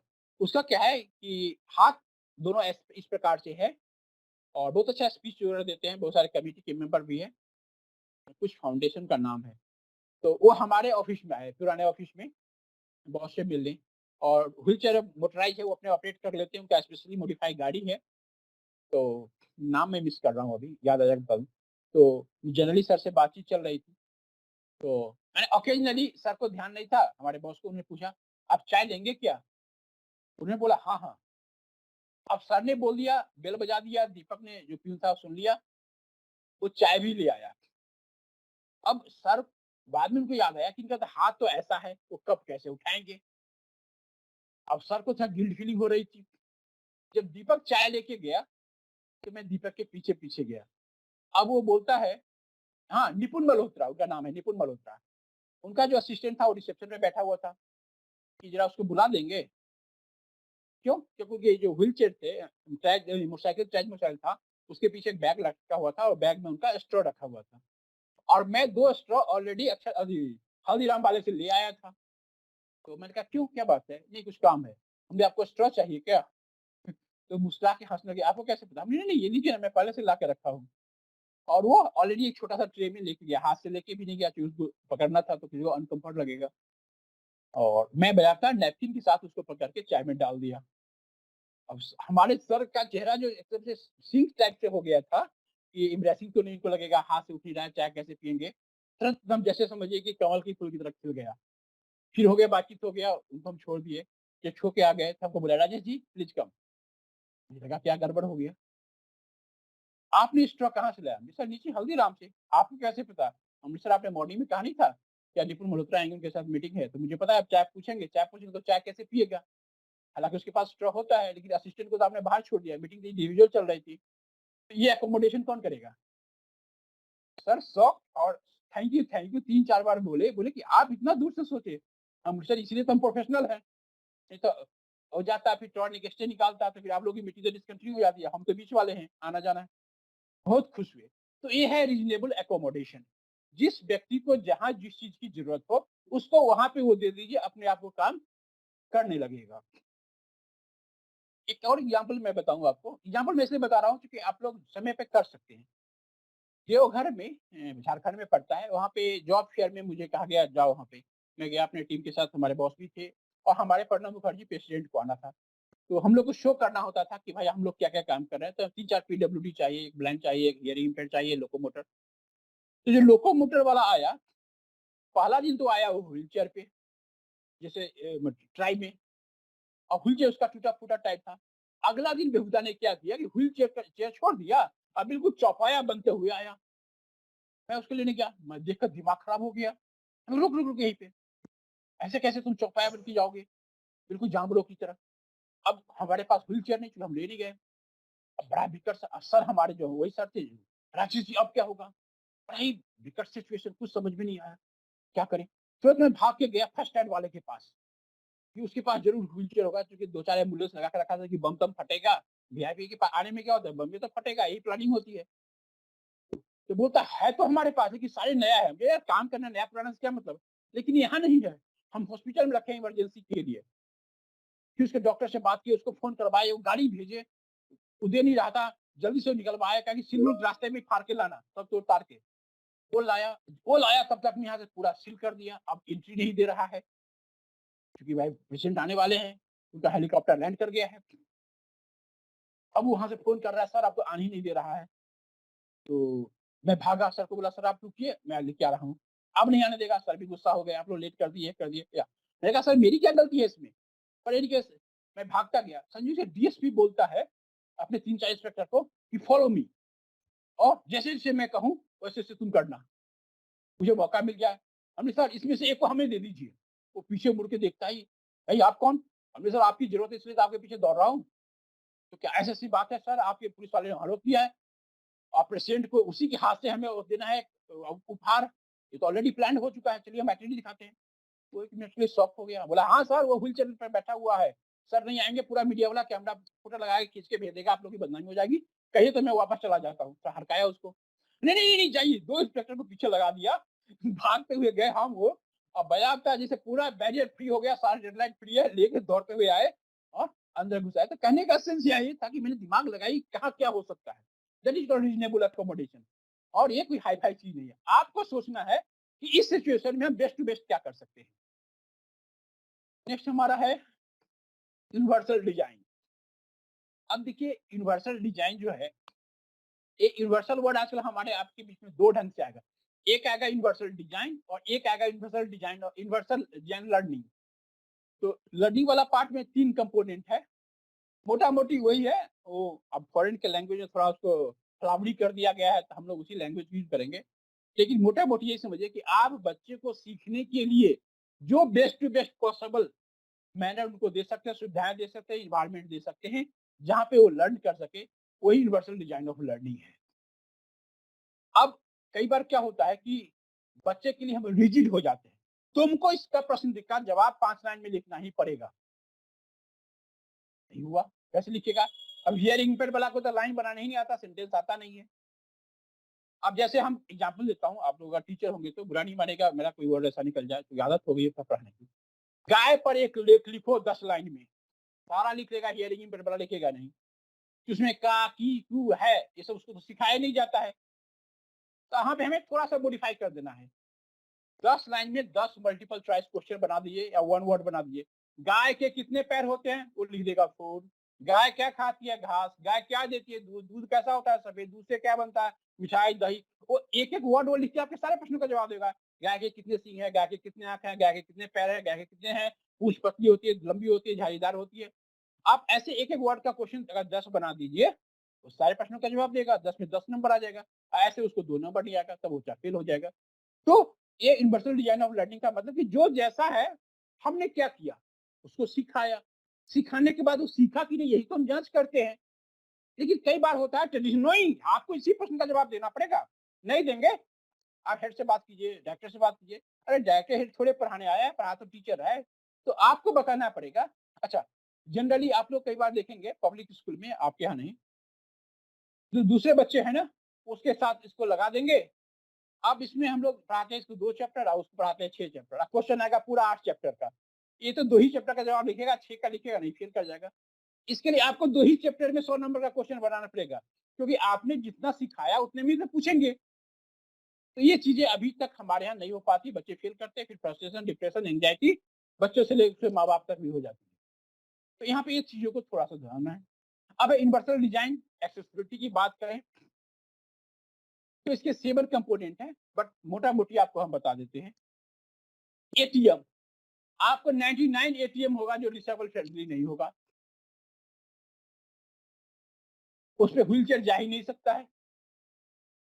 लेकिन फॉरेन कंट्री में ऐसा एटीएम बना हुआ है कि हर टाइप ऑफ डिसेबिलिटी जाके, हाँ, यहाँ पे मिलेगा, कई जगह ब्रेल डॉट आपको मिलेगा, कई जगह आपको उसमें ईयरफोन लगा के उसका ऑप्शन सुनने का बड़ा ऑप्शन है, लेकिन व्हीलचेयर जाएगा ऑलवेज 99 जो होगा एटीएम वो ऊपर ही कहीं होगा, सीढ़ियाँ बड़ी होगी, सेकंड फ्लोर पे होगा या कुछ ऐसी व्यवस्था होगी जो रोड के किनारे होगा, तो किसी ढंग से आप चढ़ पाएँगे, आपको भी डर लगेगा कि कहीं पैर स्लिप हुआ तो गिर जाएँगे। जैसे एसबीआई प्रीति बिहार बहुत हल्ला किया, हैंडलिंग बना दिया, रैंप बना दिया, सब कुछ बना दिया, लेकिन एक दिन गए लॉकडाउन के बीच में, उसका हैंडल जो पकड़े लगता है वही लेके गिर जाएगा। तो मैंने हिला के वीडियो बना के जाके मैनेजर को दिखाया कि सर आज से 12 साल पहले ये बनवाया था मैंने और आपके यहाँ ये हिल रहा है, आप पकड़ के चढ़ जाएँगे सर बताइए? ये तो एबल को आप डिसेबल बनाने की तैयारी में लगे हुए हैं, आप जल्दी ठीक करवाइए नहीं तो मैं कंप्लेंट करूँगा सीसीपीडी ऑफिस में, मेरा अकाउंट वहीं पे है। बोला नहीं, नहीं मैं कल इसको ठीक करवाता हूँ। अब मैनेजर भी इस बात को ध्यान नहीं देता, तो मैं प्रोफेशनल हूँ तो पकड़ लिया। अब बाकी कस्टमर तो डर से बोलते नहीं कि काम नहीं करेगा। मैं गार्ड को बताया देखो कैसे हिल रहा है, कुछ होगा तो तुम ही लोग रिस्पॉन्सिबल होगे। और आपको पता होनी चाहिए, हमारे ही एक नोन टू में उनके से सीनियर फैमिली मेंबर बैंक में गए, हैंडलिंग सही नहीं था, हैंडलिंग लेके गिर गए, सर में चोट लगी, ऑन स्पॉट उसका डेथ हो गया। तो आप लोग को जब भी कभी बैंक वूँक में जाए और इस प्रकार की कोई चीज़ मिले, हम सभी प्रोफेशनल हैं, जाके थोड़ा-सा मैनेजर को हड़का के आइए, उनको समझा के आइए, हड़काने मतलब समझा के, सर ये बड़ा गड़बड़ है, केस हो जाएगा तो आप फँस जाओगे। इतना ही खाली बोल दीजिए ना, देखिए अगले दिन वो ठीक कराने में लग जाएँगे। उन्हें थोड़ा-सा बताना पड़ता है। हालाँकि कोई बुरा नहीं है, वो लोग भी करना चाहते, पता नहीं है उनको क्या करना चाहिए, नहीं करना चाहिए। कि लाइफ में इतनी सारे टेंशन है कि उस टेंशन में एक नया टेंशन कौन जोड़ना चाहेगा। लेकिन आप अगर इंडिकेट कर देंगे, कोई भी मैनेजर मना नहीं करेगा, क्योंकि जो मैनेजर होता है नो डाउट कुछ सोच के ही मैनेजर होता है, कुछ उसके अंदर होता है इसलिए वो मैनेजर होता है। तो वो लोग करते हैं, हमें बताना होता है, हमें करना पड़ेगा। तो ऐसे यूनिवर्सल डिज़ाइन है, जैसे आप देखेंगे दिल्ली में मेट्रो में बहुत अच्छा प्लेटफ़ॉर्म और मेट्रो के बीच में बहुत स्लाइट गैप है, जिससे व्हीलचेयर आसानी से अंदर आ जाएगा, बाहर चला जाएगा। लेकिन बहुत सारे रेलवे स्टेशन पे आपको रैंपे नहीं मिलेगा, सीढ़ियाँ ही नहीं मिलेगी, व्हीलचेयर कैसे जाएगा? 2 आदमी उधर से पकड़ रहा है, 2 आदमी उधर से पकड़ रहा है। तो ये सारे हमारे यूनिवर्सल डिज़ाइन के अंदर में आता है। आपने देखा होगा जनरली जो कैंची होती है, सीज़र्स, वो राइट हैंड वाला होता है, लेफ्ट हैंड वाला भी होता है। लेकिन अब ऐसे सीजर आ गए हैं, अब राइट से भी चाहो तो काट सकते हो, लेफ्ट से भी काटो, उसमें कोई डायरेक्शन ही नहीं दिया हो, पहले वाले में डायरेक्शन होता था। तो ये यूनिवर्सल डिज़ाइन का एक पार्ट है। तो इस प्रकार के उसके 7 फैक्टर्स हैं, जिसको हमें ध्यान रखना होता है कि हम किस प्रकार से उसको एक्सेसिबिलिटी को प्रोवाइड करें। अब हम थोड़ा-सा बात कर रहे हैं, टाइम तो ज़्यादा नहीं हुआ, अभी टाइम है थोड़ा? लगता है टाइम हम ओवर क्रॉस कर रहे हैं। जी, जी। Take your time sir. Okay, अब है हम एजुकेशन की बात करेंगे। एजुकेशन में 18 साल तक आप इनको पढ़ाइए, कोई टेंशन नहीं। रिजर्वेशन पहले 3% था, अब रिजर्वेशन 4% हो गई है। तो 4% में पहले भी 1% लोकोमोटर के लिए था, 1% ब्लाइंडनेस एंड लोवियन के लिए था, 1% में हियरिंग इम्पेयर्ड का पोर्ट था और 1% में बाकी सारे कैटेगरी वाले आ गए। तो रिजर्वेशन इसका बढ़ गया। इसके बाद जितना भी आप प्रॉपर्टी वगैरह खरीदना चाहते हैं, बिल्डिंग का अलॉटमेंट होता है, डीडीए का फ्लैट का अलॉटमेंट होता है, उन सारी जगह पे 5% इन लोग के लिए रिजर्वेशन है। पीडब्ल्यूडी कम्युनिटी के लिए 5% का रिजर्वेशन है। तो सारे प्रॉपर्टीज वगैरह में 5% का रिजर्वेशन है। इसके बाद उसमें भी वुमेन जो होंगे उनको फर्स्ट प्रायोरिटी दी जाएगी, ये इसमें अलॉटमेंट है।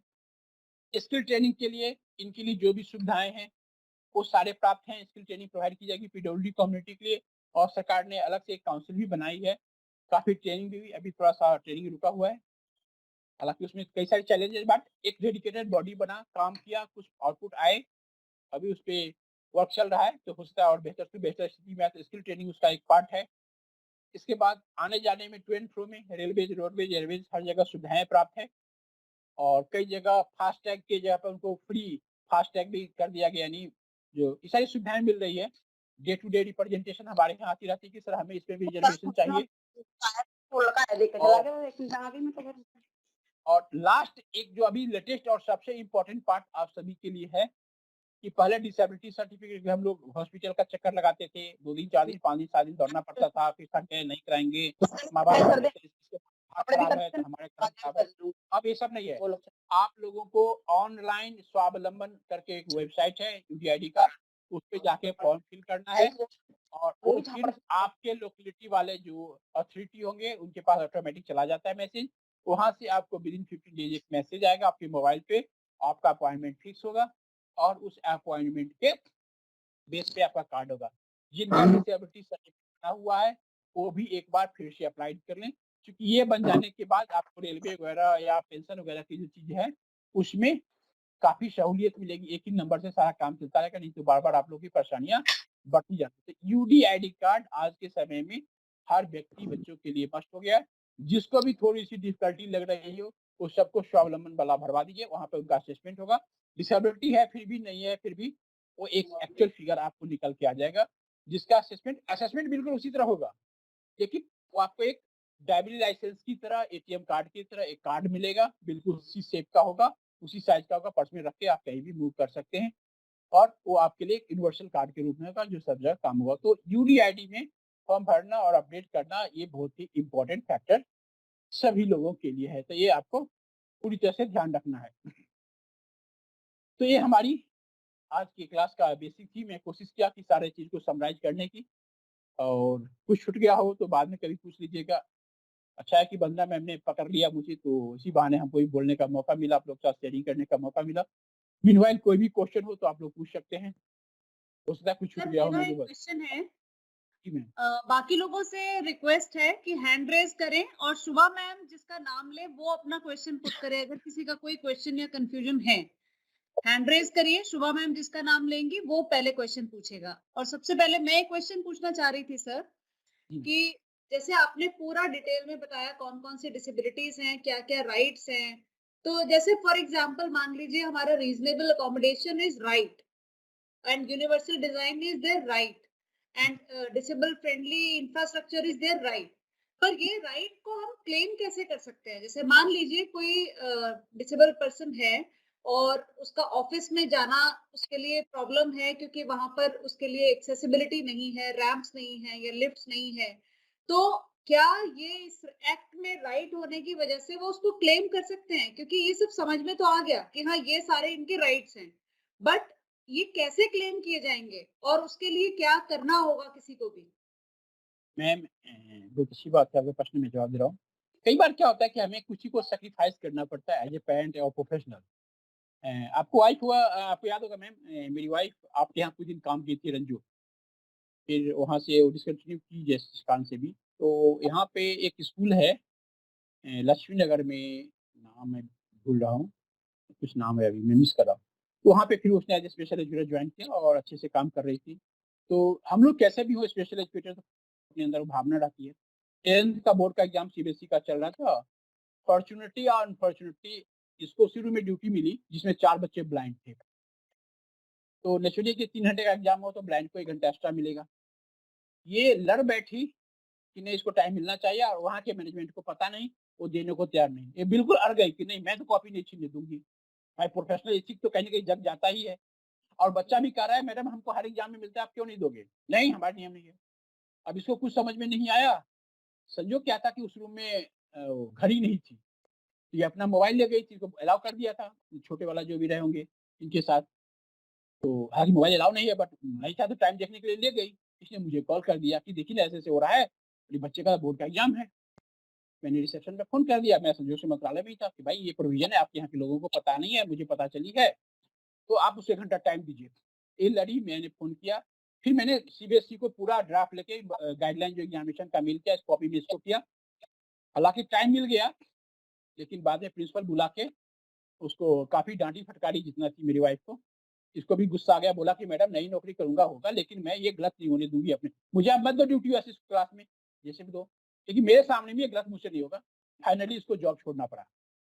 तो बोली ठीक है आप छोड़ दीजिए, बोली ये भी बोल दी कि हाँ छोड़ दूँगी। मुझे ऐसी जगह पे काम नहीं करना है जहाँ पे कहने के लिए हम काम करते हैं, और जो बच्चों की जब चैलेंज है, मैम बोर्ड का एग्ज़ाम था, अब अपना एग्ज़ाम तो था नहीं, तो ये हुआ सैक्रिफाइस। अब आपने जो कहा, इस प्रकार की जो भी चैलेंजेज़ आपको लगे, chief commissioner person with disability Delhi, state commissioner प्रत्येक राज्य में है, उसको इसके लिए आप कंप्लेन कर सकते हैं, और विदिन 3 वीक्स उसका रिप्लाई आना चाहिए, और आता है। अगर नहीं होता है, देन आप रिमाइंडर दीजिए, कॉपी टू सेक्रेटरी जीईपीडब्ल्यूडी जहाँ पे मैं कार्यरत हूँ, कि यहाँ ये चैलेंजेस है और ये चीज़ नहीं होता है। कार्रवाई होती है और बहुत अच्छे से होती है। ये आपका रहा प्रश्न का जवाब। हाँ, डिले हो सकता है लेकिन बहुत अच्छे-अच्छे लोगों को मिला है। जैसे एक एग्ज़ाम्पल बताऊँ, अलीगढ़ मुस्लिम यूनिवर्सिटी के एक मुस्लिम हैं, हमको फ़ोन किए। पहले रिप्रेजेंटेशन आया तो मैंने उसको गाइड कर दिया कि आप हमारे यहाँ भेज रहे हो, इससे बेहतर है कि आप इसको सीसीपीडी ऑफ़िस में लो। और वो बंदा इतना अच्छा निकला, वो फॉरेन से भी स्टडी करके आया, लेक्चरशिप पे जॉब कर रहा था, बट उसको इंटरनल कुछ सेटिंग हुई और उसको निकाल के किसी ने अपने रिश्तेदार को वहाँ पे लगा दिया, रजिस्ट्रार ने, कुछ ऐसा सेटिंग-वेटिंग का चक्कर था। तो उसने कंप्लेन किया सीसीपीडी ऑफिस से, चूँकि कोविड में पिछले 2 साल से हम लोग ऑनलाइन ही सारा काम चलते हैं, कोर्ट भी ऑनलाइन चल रहा था। 6 रिमाइंडर दिया, कोर्ट का सब कुछ हुआ, यूनिवर्सिटी के लोगों को लिया, अंत में फाइनली उसको डिग्री दिया गया। अब वो इम्प्लीमेंट नहीं कर रहे हैं, तो उसका फिर से रिमाइंडर दिया जा रहा है। यानी पूरा जस्टिस हुआ और हो रहा है। तो आपको होगा, एक छोटा-सा स्टोरी यहाँ पे मैं शेयर करूँ, इसमें ब्रीफ में। एक व्यक्ति जो रेलवे में काम कर रहा था 2003 में, रेलवे के काम करने के दौरान उसका ट्रैक पे एक्सीडेंट हुआ, सर में चोट लगी, दोनों आँखों की रोशनी चली गई, ब्लाइंड हो गया, रेलवे ने बाय फोर्सली उसको निकाल दिया। अब बेचारा भटकता रहा इधर-उधर, क्या हो सकता है आप समझ सकते हैं जब जॉब से निकाल दे तो। बट किसी ने उसको गाइड किया, समहाउ वो सीसीपीडी ऑफिस में केस किया और पिछले साल उसको डिग्री मिली, पूरा जॉब शायद कुछ बचा हुआ था, जॉइन करो, पूरा सैलरी दो, एरियर दो, सारी फैसिलिटी दो और रेलवे को देना पड़ा।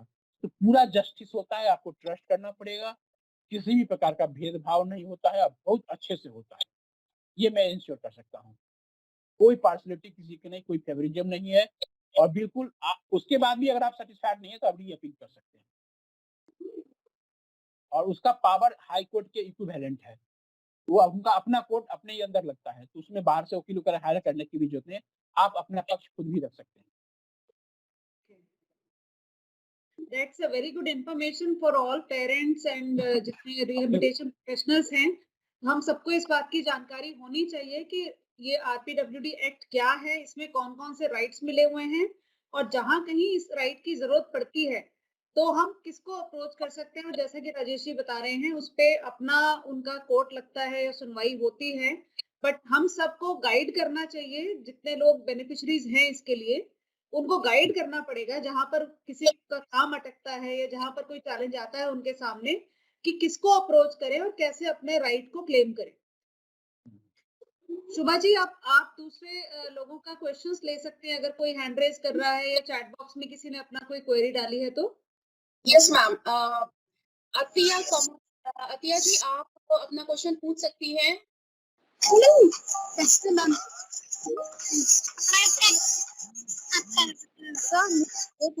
जिन लोगों का सर्टिफिकेट ऑलरेडी बना हुआ है डिसेबिलिटी का, उनको भी क्या किसी असेसमेंट के थ्रू गुजरना पड़ेगा?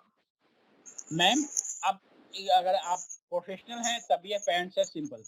अगर आपको डिसेबिलिटी है, डिसेबिलिटी में 2 प्रकार की सर्टिफिकेट होती है।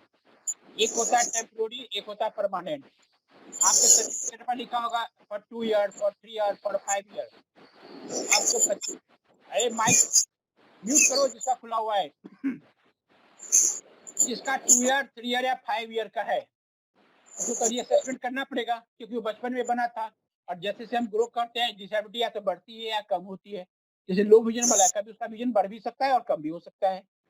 लेकिन जिसका एक हाथ कटा हुआ है, जिसको पोलियो है, तो पोलियो से वो नॉर्मल तो हो नहीं सकता, यानी उसकी परमानेंट डिसेबिलिटी है, तो उसको असेसमेंट की जरूरत नहीं होगी। लेकिन बोर्ड उसको देखेगा, हो सकता है उसका परसेंटेज ऑफ डिसेबिलिटी बढ़ गया हो, तो बढ़ के उसको परसेंटेज बढ़ा देगा। परसेंटेज बढ़ा देने से आपको बेनिफिट मिल जाती है, ज्यादा एक्स्ट्रा हो जाता है। जो 80% एंड एबव वाले डिसेबिलिटी वाले, उनके कई सारे फायदे हैं, एक्स्ट्रा फायदा है। जैसे मोटराइज ट्राईसाइकिल मिल जाता है उसको, और भी कई सारे फायदे हैं। अन्य राज्यों में पेंशन ज्यादा है। तो यूडीआईडी कार्ड के लिए सबको उस बोर्ड से गुजरना है। जैसे ब्लाइंड है, जो फुल्ली ब्लाइंड है वो तो नॉर्मल हो ही नहीं सकता, टोटली ब्लाइंड है, तो उसको तो बस बोर्ड देखेगा, अच्छा टोटली ब्लाइंड, बस आगे प्रोवाइडेड कर देगा। बट वंस यू हैव या वो आपको सर्टिफिकेट को देख के कर भी देगा, आपको आने की जरूरत नहीं, बच्चों को लेके आप खुद ही आ जाओ, पेरेंट्स को बुला लेगा, क्योंकि ऑलरेडी परमानेंट डिसेबिलिटी है। किसी का एक एक्सीडेंट में पैर कट गया, अब पैर कट गया तो पैर बन नहीं सकता, आर्टिफिशियल लग सकता है, तो उसको फिर असेसमेंट की जरूरत नहीं पड़ेगी।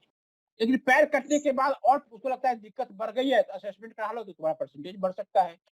ये चीजें आपको अपने प्रश्न का जवाब मिल गया होगा। आप हैंड्स डाउन कर सकती हैं। अगले हैं हमारे मिस्टर JL यादव। प्लीज आप अपने आप को अनम्यूट कर लीजिए। Mister JL Yadav.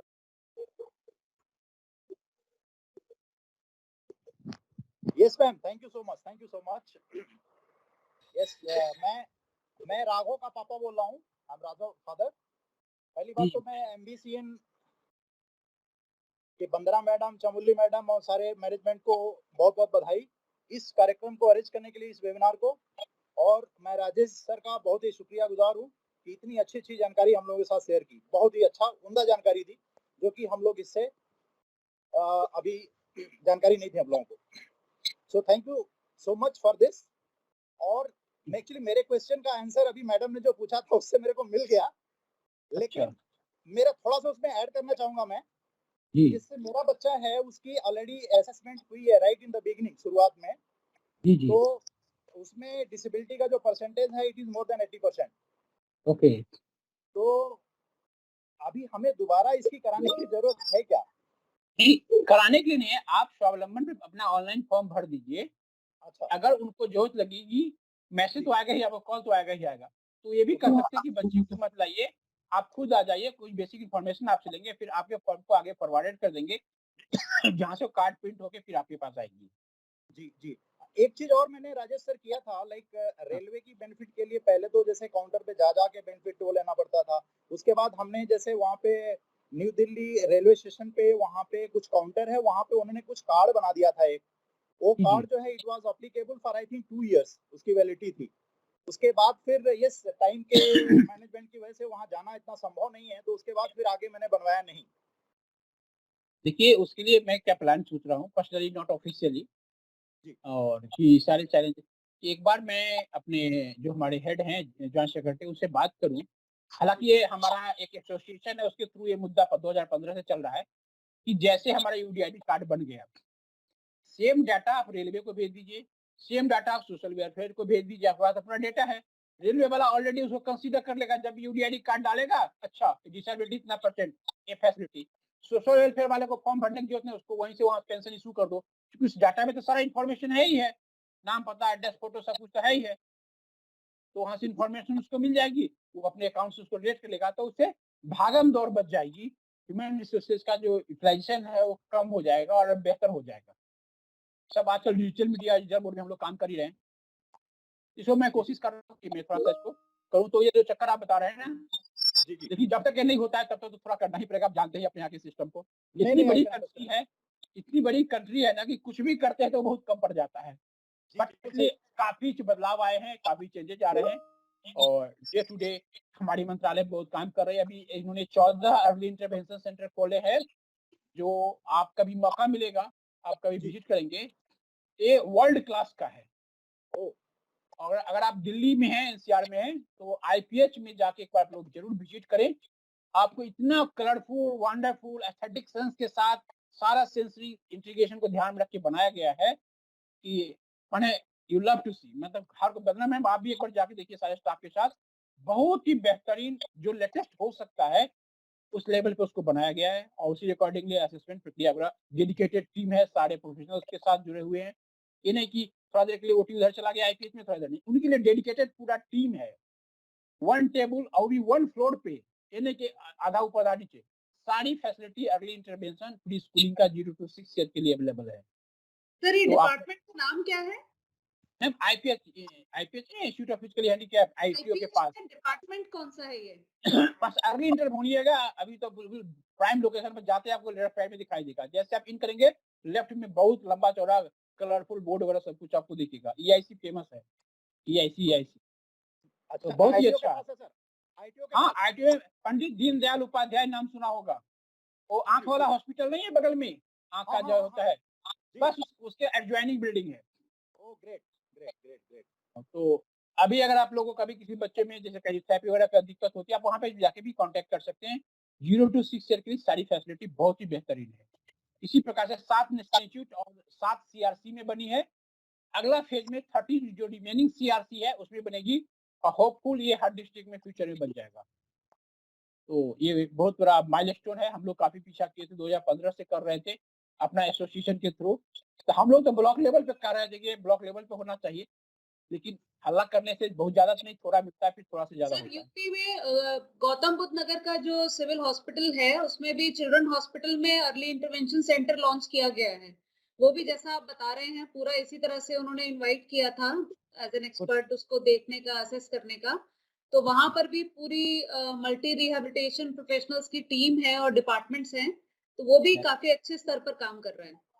हाँ हाँ, नहीं काफी बदलाव हो रही है, काफी डेडिकेशन के जी। साथ चेंजेस आ रही है, इसमें कोई डाउट जी जी सर राजेश सर बहुत बहुत धन्यवाद आपका सर, बहुत बहुत धन्यवाद, थैंक यू सो मच। नहीं। Thank you. आप अपना हैंड्स डाउन कर सकते हैं अब। नेक्स्ट हैंड रेज है जानवी मिश्रा, प्लीज आप अपने आप को अनम्यूट कर लीजिए। जानवी मिश्रा।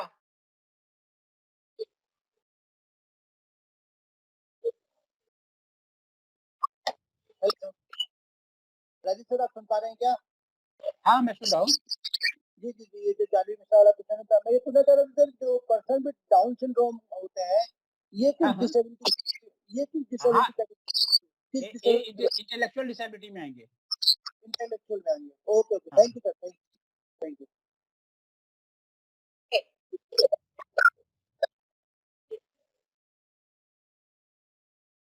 जानवी जी आप हैंड्स डाउन कर सकती हैं आप।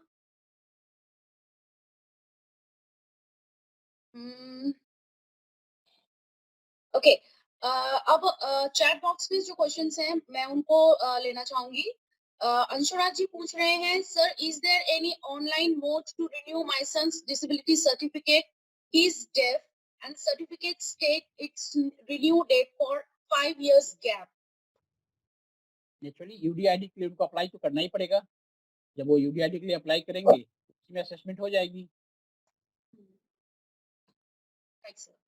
अंशुरा जी आई होप कि आपको अपना जवाब मिल गया होगा इससे। And there is no more messages in chat box, there is no question anymore. अगर कोई अभी भी पूछना चाहते हैं तो प्लीज आप पूछ सकते हैं। I think it's time to wind up now because जो टाइम हमने दिया था उससे ऑलरेडी 30 मिनट्स आगे हो चुका है, क्योंकि इतनी सारी इंफॉर्मेशन हमें राजेश जी शेयर कर रहे थे और इतनी क्वेरीज थी सबकी, तो इसलिए हमें टाइम थोड़ा बढ़ाना पड़ा। Now I would like to wind up and thank mister Trivedi once again. Thank you so much sir. हमारे सारे जितने लोग जुड़े हुए थे इससे सभी के लिए ये टॉपिक पर चर्चा करना बहुत जरूरी था और आपने सारी इंफॉर्मेशन बड़े ही सरल शब्दों में दी, क्योंकि आपका तो ये रोज का काम है, हमारे लिए ये बात पढ़नी पड़ती है, हमें सारी चीजें स्टडी की तरह करना पड़ता है, लेकिन आपने इतनी सरल भाषा में रोजमर्रा के काम की तरह उसको एज एन एक्सपर्ट एक्सप्लेन किया फ्रॉम द स्क्रैच एंड हम लोगों के लिए बड़ा आसान बना दिया इस चीज को। और बहुत सारी क्वेरीज जो इसको लेकर थी और बड़ा हमें लगता था पता नहीं क्या कैसा एक्ट है और पता नहीं कैसे तो उसको क्लेम किया जाएगा, उसको ये किस तरह से हर बच्चे से जुड़ा हुआ है, हर व्यक्ति से किस तरह से जुड़ा हुआ है, और ऐसा नहीं है कि पर्सन विद डिसेबिलिटी के लिए जरूरी है, हम सबके लिए, चाहे हम रिहेबिलिटेशन प्रोफेशनल नहीं है, पेरेंट नहीं है, बल्कि रेगुलर कम्युनिटी के लिए जरूरी है इन सबको जानना। ताकि जैसे बैंक का आपने एग्जांपल दिया, कोई भी कहीं पर भी इस तरह की जरूरत नहीं देखे तो सबको पता होना चाहिए कि इसके लिए उनके मैनेजर को या कंसर्न अथॉरिटी को बताया जा सकता है कि there is a person with disability, उसको एक्सेसिबिलिटी चाहिए या अकोमोडेशन चाहिए, तो हर कोई उनके लिए आवाज उठा सकता है। So please spread the word around. आप लोग प्रोफेशनल्स एंड पेरेंट्स ही नहीं, हर कम्युनिटी में आसपास लोगों को पता होना चाहिए कि there is a right, there is a act, and उसके लिए आप क्लेम कर सकते हैं, कंप्लेंट जा सकती है, एंड जैसा राजेश जी ने कहा कि होपफुली उस पर काम भी होगा। बिल्कुल। So let's try to do our best. हर जगह पर ये हम सभी के स्कोप में है, ऐसा नहीं है कि हम इससे कंसर्न नहीं है या कोई पेरेंट का मेरे लिए कंसर्न नहीं है, हर व्यक्ति समाज का इससे कंसर्न होना चाहिए, तभी कुछ बदलाव निश्चित रूप से आ पाएगा। एक्ट तो है लेकिन उसका यूज करना भी आना चाहिए हमें। तो Rajesh ji thank you so much, आपने बहुत बिजी शेड्यूल में से अपना समय हमें दिया, और आइंदा भी जब भी हमें जरूरत पड़ेगी आपके एक्सपर्टाइज की तो हम आपको रिक्वेस्ट करेंगे कि आप थोड़ा टाइम दें और हमें एम्पावर करें, हमें इतनी सारी इंफॉर्मेशन शेयर करें। Thank you so much once again and thank you all my team members और जो बच्चे जुड़े हुए थे, जो पेरेंट्स जुड़े हैं और जो गेस्ट बाहर से जुड़े हैं हमारे साथ. Thank you so much for joining and हमारा ये टीचर्स ट्रेनिंग प्रोग्राम अभी और चलेगा और आगे की जानकारी भी आपको सेम जिसके थ्रू आज मिली है उसी मोड के थ्रू आपको इंफॉर्मेशन मिलती रहेगी. हम अलग अलग टॉपिक पर अलग अलग रिसोर्स पर्संस को इनवाइट करके आपको इसके अलग अलग टॉपिक्स के बारे में जानकारी देने की कोशिश करेंगे. Thank you so much for today. Ma'am Have a एक nice ही day. मैं एक ही शेयर करना चाहूंगा, मैं भूल गया. जी सर. हमारे डिपार्टमेंट के द्वारा 9th 10th 11th 12th and onward graduation, post graduation और फॉरेन स्टडी के लिए पूरी स्कॉलरशिप की व्यवस्था है और वो स्कॉलरशिप लोग ले नहीं पाते हैं. एवं करोड़ रुपया एक एक स्टूडेंट को फॉरेन हायर स्टडीज के लिए दी जाती है. कई लोगों को मिला है, जा रहे हैं. तो हम चाहेंगे पेरेंट्स लोगों से कि आप उस दिशा में भी अप्लाई करें ताकि आपको पैसा मिले. उसका भी आपका स्लैब बना हुआ है स्टडी के लिए. लोग ले नहीं पाते हैं क्योंकि लोगों को पता नहीं है और एम्बिशन से मुझे लगता है बहुत लोग जुड़े होंगे पेरेंट्स लोग. तो आप उसके लिए भी थोड़ा सा प्रयास करेंगे तो कुछ फायदा होगा. हायर एजुकेशन और एजुकेशन के लिए जो स्कॉलरशिप होती है, डिसेबिलिटी पेंशन अलग है, एजुकेशन वाला पार्ट को भी आप लोग थोड़ा सा फोकस करेंगे. और बंदना मैम मैं आपको लिंक शेयर कर दूंगा, वहां से आप इन लोग को रिजनेट कर देंगे तो आप ये लोग फायदा उठा सकते हैं जो भी होगा. Sure sir, sure. Okay, thank you so much. Thank you सभी लोगों को और हम लोग मिलकर कुछ अच्छा करेंगे. जी जी. ठीक.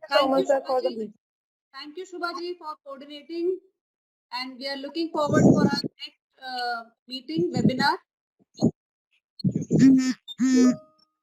I just want to inform here to all the attendees कि next webinar हमारा 5th जुलाई को और we will see you there again and उसका हमारा जो topic होगा वो बहुत ही interesting topic है, engagement of children with special needs in online teaching and role of parent.